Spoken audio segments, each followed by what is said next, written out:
The first letter came folded in a tacky pink envelope, sealed with a glitter sticker shaped like a sunflower. It was taped to my front door like some kind of middle school revenge note. Violation of HOA Code 7.3. Unauthorized property modifications. You are hereby fined $500. I blinked. Then laughed. I don't live in an HOA. My name's Damon Kessler. I'm a carpenter by trade, moved into my house on Maple Ridge 3 months ago.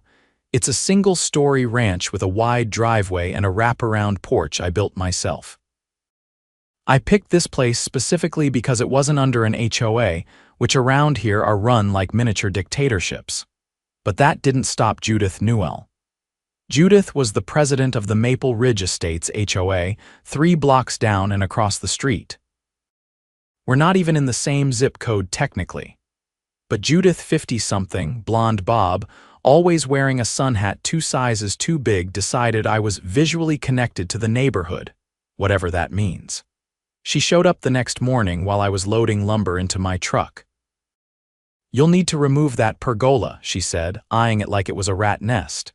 "It doesn't match the approved exterior materials." I wiped my hands on my jeans.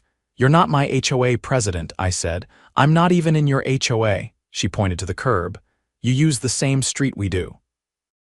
That makes you subject to our community aesthetic standards." I stared at her, trying to figure out if she was serious. "I don't pay dues. I wasn't given any covenants. I bought my property outright, outside your jurisdiction. You have no legal authority over this house." Her lips tightened into a line sharp enough to slice siding. "You'll be hearing from our attorney." 3 days later, I did. Judith filed a civil complaint against me in small claims court for violating HOA codes and refusing to comply with warnings. She was suing me for $500 and demanding I remove my pergola, repaint my garage door, and I kid you not, reconsider landscaping choices that clash with community cohesion. I sat in my truck for 5 minutes just rereading the papers. Then I glanced at the security camera mounted under my gutter, the same one that caught her trespassing on my property last week to measure my lawn. She messed with the wrong guy. I've worked with zoning boards for years. My buddy, a land use attorney, helped me go over every inch of my property deed when I bought the place. And Judith, she didn't just file a bogus lawsuit, she committed fraud. I spent that night digging into the HOA's bylaws, public property maps, and county records. I even found an old PDF of the original HOA charter buried in the city's archives. What I found made my heart race. Judith had overstepped her authority big time, not just with me, with everyone, and I was going to prove it, legally, publicly. And loud enough that the entire Maple Ridge Estates Board would never forget it. The courthouse was quiet that morning, the kind of quiet that made you hear your own boots on the tile like a drumbeat. I walked in wearing my work clothes denim shirt, tool belt still clipped to my hip, not out of defiance, but because I had a job site to visit right after I finished dismantling Judith's little empire. I wasn't alone. My friend Cody, a land use attorney with a dry sense of humor and a memory like a filing cabinet, walked beside me with a binder thicker than a city zoning manual. Because that's exactly what it was. "This is the most absurd case I've seen filed since the guy who tried to sue a raccoon for property damage," he said, flipping through his notes. "Judith's overreaching by a mile. She attached a map drawn in pen, on notebook paper. She sent it taped to my garbage can last night," I said. "Right next to a note about my porch light being too aggressive, whatever that means." The clerk called our case. We stepped into the hearing room. It was small, bare walls, 2 rows of benches, and a judge who looked like he'd rather be anywhere else. Judith was already there, seated at the plaintiff's table, surrounded by 2 of her HOA board members. One of them, a guy in a tight blazer and unnecessarily shiny shoes, was flipping through a manila folder stuffed with what I assumed were infractions. Judith didn't look at me. But her jaw was set like a brick in wet cement. The judge barely glanced up. "Plaintiff, your complaint," Judith stood, clutching her folder like it held national secrets. Your Honor, the defendant has repeatedly refused to comply with Maple Ridge Estate's HOA regulations. His property is visible from our common use areas and therefore negatively impacts our community standards. We issued him 2 written warnings and a formal fine, which he has ignored. The judge squinted. Is the defendant a member of the HOA? Judith's tone didn't waver. Not formally, but the HOA charter extends conditional authority over properties adjacent to our boundary lines. We believe this creates a legal obligation for external compliance. Cody leaned over and whispered, "She just made that up. That's not a thing." The judge blinked slowly. "You believe that?" Judith nodded. "Yes, Your Honor, our community's cohesion depends on visual integrity. Otherwise, what's the point of an HOA?" I stood. "Your Honor, may I respond?" The judge motioned lazily. "Go ahead." I pulled the binder from Cody's hands and opened it to the first tab. I've included my property deed, the original HOA charter filed with the county, and the boundary maps from the Office of Land Use. My property sits entirely outside of the HOA's jurisdiction, not partially, entirely. I handed over a highlighted map. These are the official survey lines. County approved. There is no legal or contractual obligation between me and the HOA. In fact, the charter Judith just referenced expired 5 years ago and was never renewed per the county's own records. Judith's eyes narrowed, but she didn't move. I flipped to the next tab. Additionally, I'd like to submit video footage of Mrs. Newell and 2 members of her board entering my property without permission. One of them used a measuring tape. This footage was captured by a motion-activated camera under my eave, time-stamped and dated. The judge tilted his head. "They entered your property?" "Yes, sir, on 3 separate occasions. I've filed a report with the county sheriff as well, trespassing and attempted property tampering." Cody spoke next. "Your Honor, we also found evidence that the plaintiff mailed formal-looking fine notices to 3 other non-HOA residents who live outside the association's boundaries. We've brought written statements from 2 of them. One paid. That got the judge's attention. She collected money from someone not under her jurisdiction. $150. We have the canceled check. She deposited it into the HOA's operating account. The temperature in the room dropped. Judith's lawyer, if you could call him that, stood, looking like he just discovered his shoelaces were tied together. "Your Honor, the HOA believed it was acting within its extended charter rights. At worst, this is a misunderstanding." The judge closed the binder and rubbed his forehead. "This isn't a misunderstanding. This is fraudulent enforcement of non-existent authority. The civil complaint is dismissed. Furthermore, I'm referring this matter to the County Office of Civil Governance and the District Attorney's Office for review of unlawful fines and deceptive practices." Judith sat down hard. Outside the courtroom, Cody chuckled and lit a toothpick between his teeth. "You know what the DA's office is gonna do with this, right? Start digging," I said. And dig they did. Within a week, county investigators began sifting through Maple Ridge Estate's financial records. Turns out, Judith and her board had been issuing compliance penalties to properties along the perimeter of the neighborhood for over a year. Most of them weren't in the HOA. They'd been threatening liens, using fake legal stationery, and cashing checks into a discretionary fund labeled Community Integrity Projects, which, as it turned out, paid for Judith's new patio extension and a landscaping job at her board vice president's house. 3 residents came forward with letters demanding payment for vague offenses like improper mailbox symmetry and unsanctioned garden decor. None of them were ever informed they weren't technically under HOA jurisdiction. Judith had been calling it a buffer zone. The DA's office didn't find that term amusing. 2 weeks after the court date, I got a call from Marisol, a woman who lived 2 doors down from me. She'd received one of the fake fines last fall and paid it out of fear of having a lien filed on her home.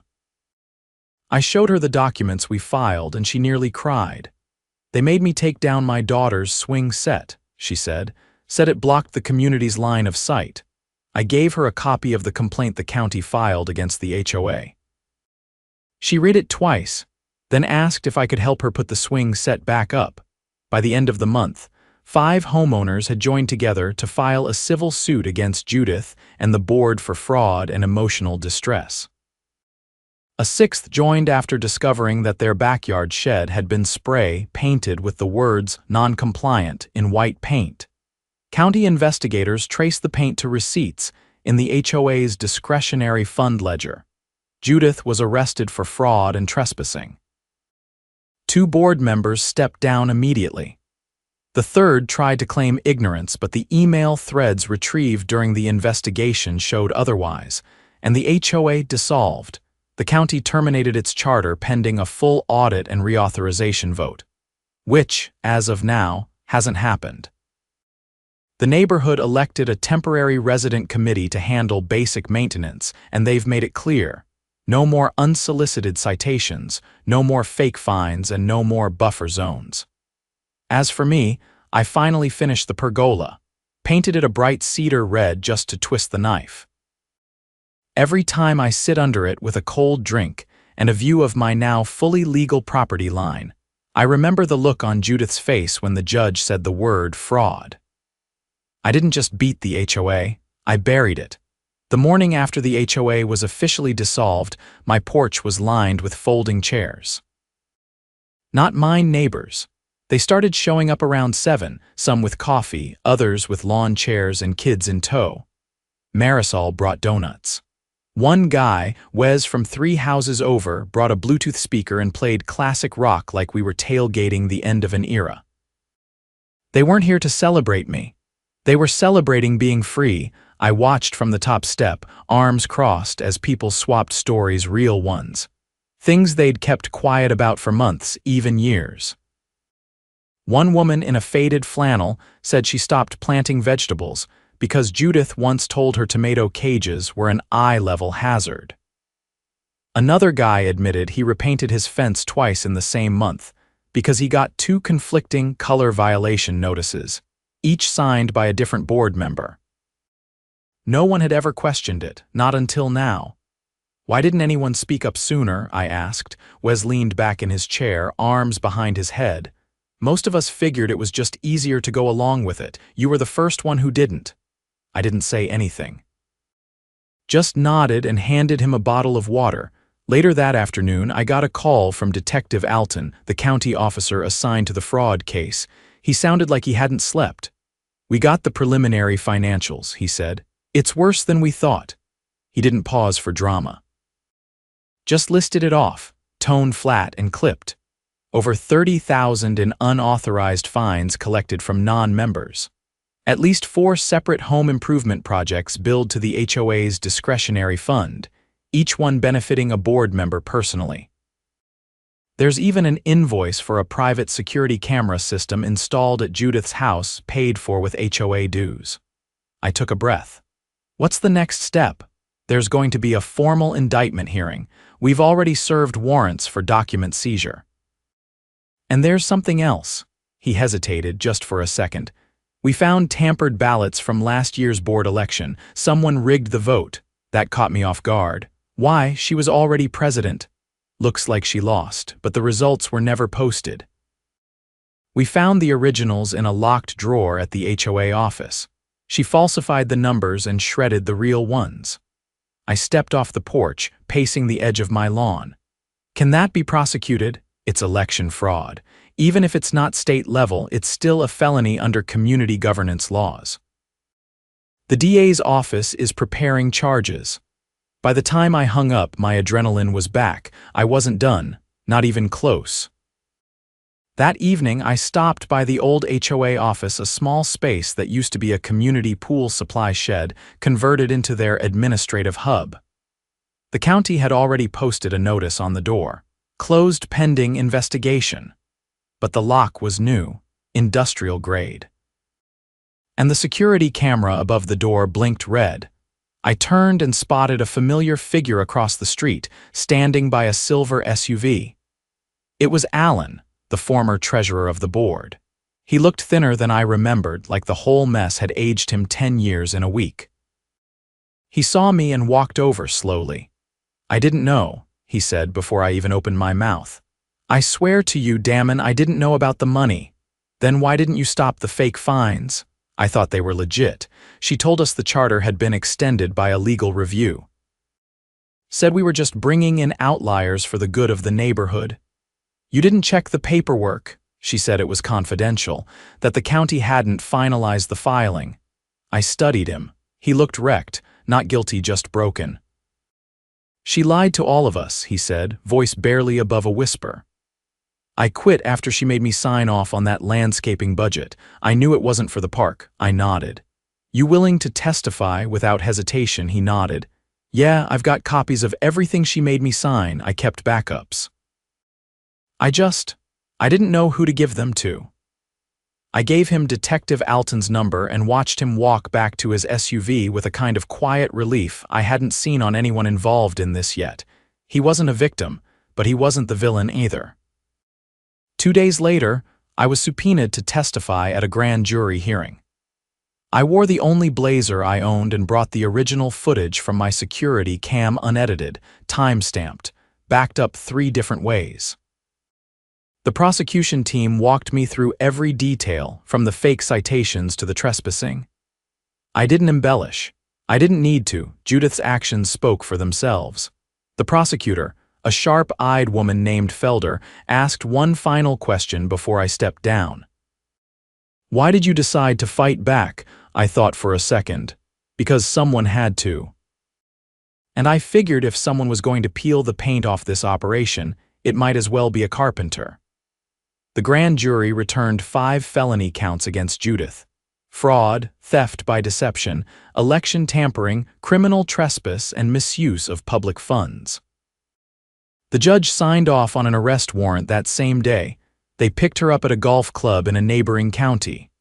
She was halfway through an iced tea on the patio when they cuffed her. News spread fast. Local outlets picked up the story. HOA president indicted after targeting homes outside jurisdiction. The photo they used was a blurry shot of her being led into a cruiser, sun hat in hand, expression somewhere between disbelief and fury. But the real fallout happened in the community. Property values stabilized. Residents started repainting their homes in whatever color they liked. Marisol got her daughter's swing set back up, and this time she added a tire swing for good measure. Wes built a fire pit out back and started hosting weekend cookouts. People waved more, talked more, trusted more. And the best part? The former HOA board was barred from holding any leadership position in a community organization for 5 years. That was part of the settlement agreement brokered by the county. With Judith gone and her grip broken, the neighborhood didn't fall apart. It got better. One afternoon, about 3 weeks after the indictment, I got a knock on my door. It was a teenager, maybe 16, tall, awkward posture holding a clipboard. "Hi. My mom said I should ask if you'd be willing to help us organize a volunteer cleanup for the park. It's kinda overgrown and we figured. You know, people might want to pitch in."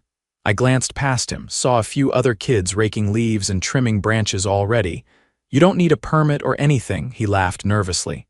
"No, we checked with the county. It's public access now. No one owns it." I nodded and grabbed my gloves. As I walked with him toward the park, I thought about everything that had happened: the pink envelope, the courtroom, the binder full of lies. And I thought about how close this place had come to being swallowed by someone's obsession with power disguised as aesthetic standards. But now it was ours, and not a single fine in sight. The county hearing was scheduled for a Tuesday morning, and by the time I pulled into the administration building's parking lot, the media vans were already there. Not just local stations, either. A regional network had parked a satellite truck outside, their reporter rehearsing lines in front of a mounted camera. I didn't slow down. I wasn't there for interviews. I was there to finish what I started. Inside the hearing room, the air was stale and tense. The county had convened a formal oversight committee to determine whether criminal charges beyond the existing indictment would be pursued against Judith Newell and the now defunct Maple Ridge Estates HOA. It wasn't just about fraud anymore. The financial audit had revealed something a lot more serious, something that could land more than one board member behind bars. I took a seat near the front.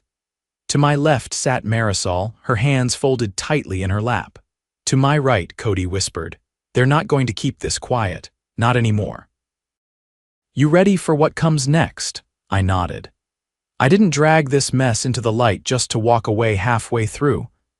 The committee chair, an older man with a sharp gaze and a reputation for not tolerating nonsense, opened the session. "This hearing will determine whether the actions of the former Maple Ridge Estates HOA constitute criminal conspiracy, misappropriation of public funds, and obstruction of county governance." No one from Judith's former board had shown up in person. Their legal counsel sat stiffly in the front, flipping through a folder that looked a lot thinner than ours. The first witness called was Alan, the former treasurer, who'd already handed over signed affidavits and financial records. He took the stand with a visible tremble in his voice, but his testimony was clear. She told us the external fines were part of a pilot program approved by the county. Said we could collect from non-members as long as we kept it under a certain amount and didn't issue liens. I asked for documentation. She said it was verbal authorization. I believed her. Felder, the county prosecutor, tapped her pen once against the desk. "Mr. Givens, did you ever see a written contract or memo from any county official approving this program?" "No," he said. "Not once. Were funds collected from individuals who were legally outside of the HOA's jurisdiction?" "Yes." "And where were those funds deposited?" "In the HOA's general account." "But later, some were moved into a separate fund labeled Outreach. I didn't have access to that ledger." Felder didn't need to press further. The implication was clear. The next witness brought a different kind of weight. Her name was Tasha Nguyen, and she worked as a junior accountant at the contracting firm Judith had used for community improvement projects. She looked nervous but determined, like someone who'd been waiting a long time to speak. "I processed 3 invoices labeled as common area beautification," she said. "But when I visited the job sites to verify work orders, I realized all 3 addresses were private residences. One belonged to Judith Newell, one to her vice president, and the third to someone listed as a consultant, but the address matched a property owned by her nephew." The room went still. "They were billing personal home renovations to the HOA?" asked the chair. "Yes, sir. New decks, lighting fixtures, even a hot tub installation.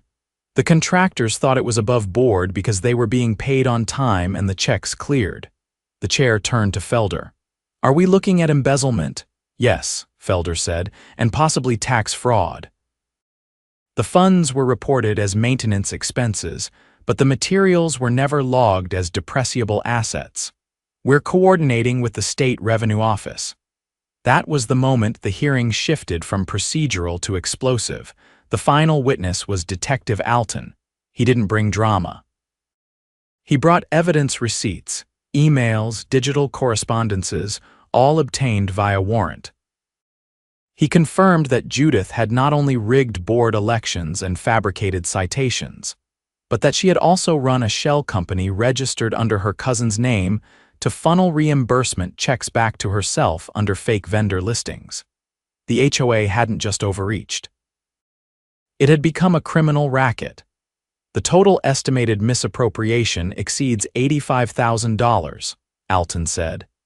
That includes fraudulent fines, misuse of dues, and payments to fictitious contractors. We've confirmed at least 9 homeowners paid fines under threat of legal action. None of them were HOA members. We're pursuing full restitution. When the committee recessed for deliberation, the room buzzed like a storm about to break. Reporters scribbled notes, homeowners exchanged wide-eyed glances, and the legal counsel for the former board packed up without saying a word. Outside the building, I stood with Cody and Marisol near the steps. She was silent for a long moment, then said, "I didn't think anyone would ever believe us. I thought we'd just keep getting letters until we gave up. They believed when the proof hit the table, I said. That's the difference between suspicion and conviction. When the committee returned, the chair didn't waste time. We find sufficient cause to recommend expanded criminal charges against Judith Newell and former Maple Ridge Estates board members, including felony embezzlement, conspiracy to defraud, and obstruction of county oversight. Further, we are recommending civil forfeiture proceedings against assets purchased with misappropriated funds. It was done. Official, legal, unmistakable. Back in the neighborhood, things didn't return to normal. They found something better. The Temporary Resident Committee held a public vote on whether to reinstate the HOA under new leadership and revised bylaws. The result was unanimous: dissolve it permanently. The park was reopened as an independent community space under county maintenance. Someone donated benches. Someone else painted a mural on the old HOA office wall, a bright, swirling design of flowers, tools, and a scale tipped toward justice. One evening, I was installing a new fence panel on the south side of my property when a car pulled up and parked halfway across my driveway.